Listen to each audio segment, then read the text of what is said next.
सलाम पाकिस्तान 24 न्यूज़ के साथ मैं हूं ज़शान बशीर। हेडलाइंस आप जान चुके, खबरों की तफसीलात की जाने बढ़ते हैं।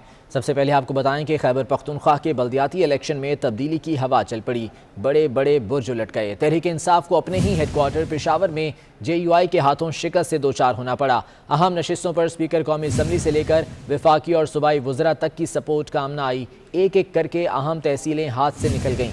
PTI 7 अजला में तहसील या सिटी की नशिस्त हासिल करने में नाकाम रही। खैबर पख्तूनख्वा के बल्दियाती इलेक्शन में हुक्मरान जमात PTI को धचका लग गया। सूबाई हुकूमत होने के बावजूद तहरीक इंसाफ हाथ मलते रह गई। जमीयत उलमा इस्लाम समेत अपोजिशन उम्मीदवारों ने मैदान मार लिया। खैबर पख्तूनख्वा के बल्दियाती इंतखाबात में हुक्मरान जमात PTI को कई मकामात पर अपसेट शिकस्त हो गई। हरीफ जमात JUI PTI से आगे भी निकल गई। अब तक के गैर हतमी और गैर सरकारी नताइज के मुताबिक 64 में से 53 सीटों के इलेक्शन के नताइज सामने आ गए।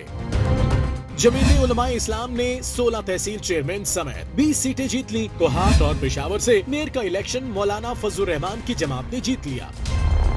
सूबाई हुकूमत होने के बावजूद तहरीक इंसाफ अभी तक कोई मेयर का इलेक्शन न जीत पाई। ताहम 15 तहसील चेयरमैनों के इलेक्शन में फातेह करार पाई।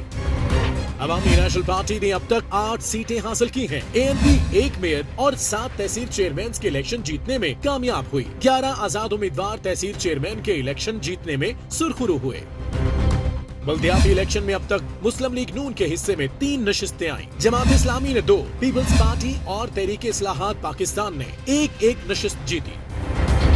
KP के बल्दियाती इंतखाबात में सबसे अहम बात यह है कि खाना बदोश खातून शमशाद बेगम ने भी इलेक्शन जीत लिया। कराची के इलाके शेरशाह में हुए धमाके के बाद नाले पर कायम गैर कानूनी तामीरात को गिराने का ऑपरेशन शुरू कर दिया गया है। ज़िला इंतजामिया की हिदायत पर ऑपरेशन की निगरानी पुलिस कर रही है। तफसीलात समर अब्बास की रिपोर्ट में देखिए। पाक सरजमीन पार्टी ने नए बल्दियाती बिल के खिलाफ मुहिम तेज करने का फैसला कर लिया है। PSP का वफ्द आज गवर्नर सिंध इमरान इस्माइल से भी मुलाकात करेगा। इसी बारे में मजीद जान लेते हैं। हसन अब्बास हमारे साथ मौजूद हैं। हसन, बताएगा PSP की क्या हिकमत अमली है इस सिलसिले में?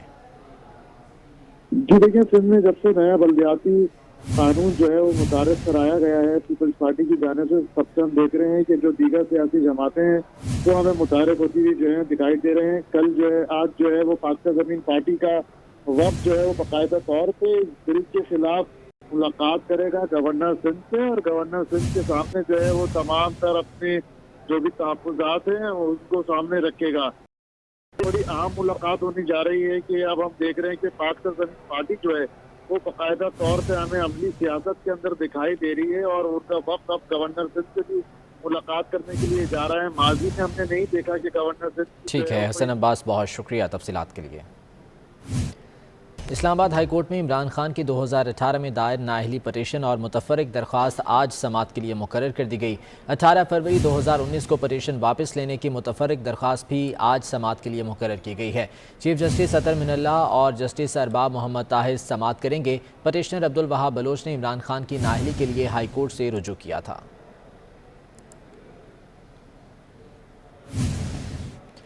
आगे बढ़ते हैं। आपको बताएं कि पाकिस्तान क्रिकेट टीम के अहम खिलाड़ी यासिर शाह के करीबी दोस्त के खिलाफ जिनसी ज्यादती के इल्ज़ाम पर मुकदमा दर्ज कर लिया गया। FIR इसमत दरी और दीगर दफात के तहत थाना शालीमार में दर्ज कराई गई।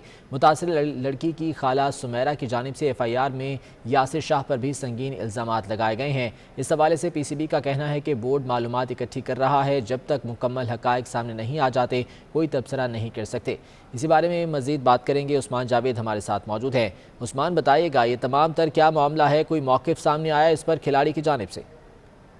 देखिए, अभी तक खिलाड़ी की जानिब से कोई मौक़िफ़ सामने नहीं आया, और ये मामला पाकिस्तान क्रिकेट टीम के जो लेग स्पिनर हैं यासिर शाह के करीबी दोस्त के खिलाफ जिनसी ज्यादती के इल्ज़ाम के तहत थाना शालीमार इस्लामाबाद में मुकदमा दर्ज हुआ है, जिसमें यासिर शाह पर भी संगीन इल्ज़ामात हैं। 1 जुलाई जो FIR के मतन के मुताबिक 1 जुलाई 2021 को यासिर शाह की दावत पर भांजी फरूख के साथ लाहौर गई, और यासिर शाह के दोस्त फरहान ने मोबाइल नंबर लेकर दोस्ती बढ़ाई और यासिर शाह से भी WhatsApp पर बात करवाता रहा, और 14 अगस्त को मेरी भांजी ये FIR। ठीक है उस्मान जावेद, बहुत शुक्रिया तफसीलात के लिए।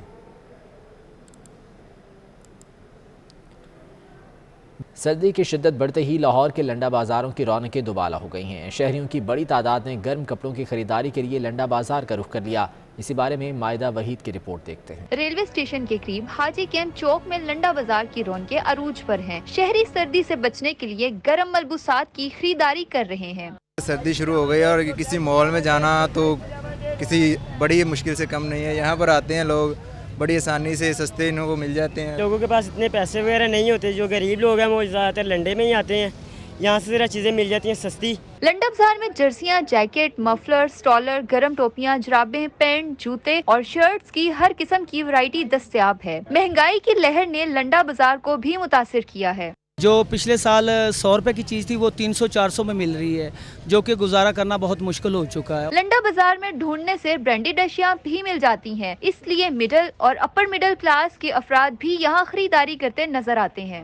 सर्दी में इजाफा होते ही लंडे बाजार की रौनकें बहाल हो जाती हैं। शहरी कहते हैं लंडे बाजार में कम दामों में म्यारी चीज़ मिल जाती है। कराची में एमएनए कादिर खान मंदोखेल की गाड़ी फुटपाथ पर चढ़ गई और मंदोखेल गाड़ी को निकालने के लिए रेस देते रहे। मजीद जान लेते हैं, फैसल शकील हमारे साथ मौजूद हैं। फैसल, गाड़ी निकाल ली गई यहाँ से? जी बिल्कुल, गाड़ी निकाल ली गई। इसके लिए जो है वो लिफ्टर भी मंगाया गया और जो है वो लोगों ने मदद भी की। इसकी मदद से गाड़ी निकाली गई। रोड डिवाइडर के दरमियान में मंदोखेल साहब ने जो है वो अपनी गाड़ी चढ़ा दी थी और तेज़ रफ्तारी बता रहे थे इसको कि इस वजह से ये गाड़ी जो है वो बीच में आ गई थी। इन्हें भी निकाल लिया गया गाड़ी को। बहुत शुक्रिया फैसल शकील अपडेट करने के लिए। इस बुलेटिन से इतना ही। एक ब्रेक के बाद हेडलाइंस।